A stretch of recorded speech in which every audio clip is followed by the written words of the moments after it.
मैं भगवान शिव आज आपको दर्शन देने धरती लोक पर आया हूँ। मैं तुम्हारी भक्ति को देखकर अत्यंत प्रसन्न हूँ। तुम्हारे सुख दुख को मैं भली भांति जानता हूँ।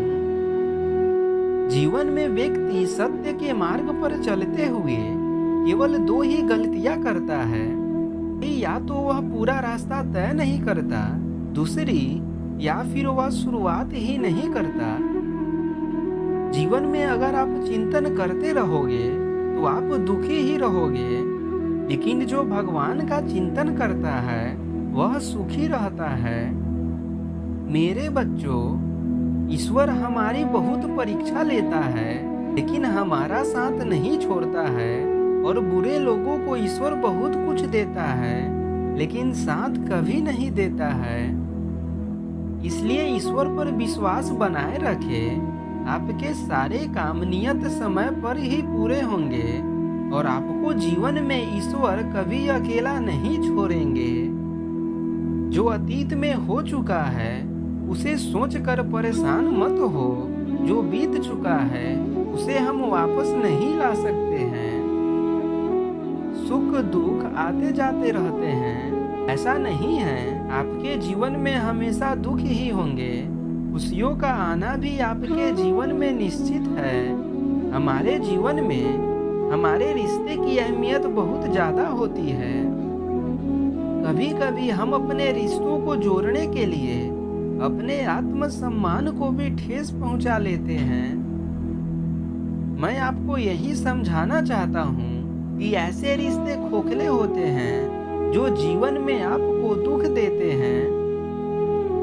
कुछ रिश्ते ऐसे होते हैं जिनको जोड़ते जोड़ते इंसान खुद ही टूट जाता है।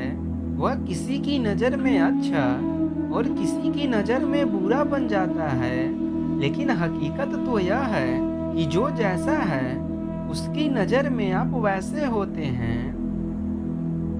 मेरे बच्चों, इस माया जाल से जितना हो सके दूर रहो। उसके शिकार में मत आओ, क्योंकि यह तुम्हारी बुद्धि को अंदर से खोखला कर देगा, जिसके चलते तुम अपने परिवार के साथ साथ मुझसे भी दूर हो जाओगे।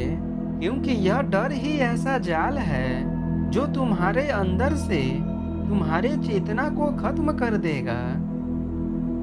मैं तुम्हें जीवन का एक सबसे बड़ा सत्य बताता हूँ। हमारे सुखों का दुखों का सबसे बड़ा कारण हमारा स्वयं का डर होता है। फिर चाहे वह किसी भी चीज को खोने का हो, या किसी चीज को पाने का, या किसी चीज से दूर होने का। यह डर ही एक ऐसी चीज है जो मनुष्य को बहुत से दुखों के जंजाल में फंसा देती है। यदि तुमने अपने डर पर काबू पा लिया तो इस संसार में ऐसी कोई चीज नहीं है जिसे तुम न पा सको। क्योंकि हमारी जिंदगी में सबसे बड़ी रुकावट डर ही पैदा करती है। किंतु जीवन में डर होना भी आवश्यक है, परंतु यह इस बात पर निर्भर करता है कि तुम्हारा डर किस प्रकार का है। यदि तुम किसी बुरे कार्य को करने से डर रहे हो तो वह डर तुम्हारे जीवन के लिए आवश्यक है। लेकिन यदि किसी कारण कार्य करने से पीछे हट रहे हो तो इस प्रकार का डर तुम्हारे जीवन को बर्बाद कर देता है। अब तुम्हारे जीवन की दुख भरी स्थिति खत्म हो चुकी है। तुम्हें केवल कुछ करना और बाकी है। उसके बाद सफलता तुम्हारे लिए निश्चित है। तुम्हें हर उस कार्य में सफलता प्राप्त होगी जिस कार्य को तुम मेरा नाम लेकर शुरू करोगे।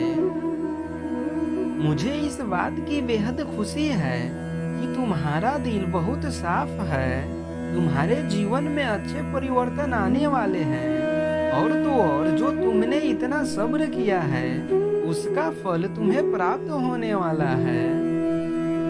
मेरे बच्चों, तुम बहुत भाग्यवान हो, क्योंकि तुम मेरे प्रिय बच्चों में से एक हो। मैं तुम्हें बेहद प्यार करता हूँ। अब मैं अपना आशीर्वाद तुम्हें देकर जाता हूँ कि जीवन में तरक्की करो, हमेशा स्वस्थ रहो, खुश रहो, तुम्हारा दिन मंगलमय हो।